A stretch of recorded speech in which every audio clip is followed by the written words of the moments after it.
शक अगर तहकीक को जन्म दे तो अच्छा है, वगरना ये बीमारी सब कुछ तबाह कर देती है। खैर, हज़रत जॉन एलिया की कुछ शेर थी गर आने में मसलहत हायल, थी गर आने में मसलहत हायल, याद आना कोई ज़रूरी था। देखिए हो गई गलत फहमी, मुस्कुराना कोई ज़रूरी था। और एक जगह कहते हैं कि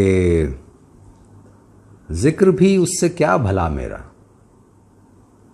जिक्र भी उससे क्या भला मेरा, उससे रिश्ता ही क्या रहा मेरा।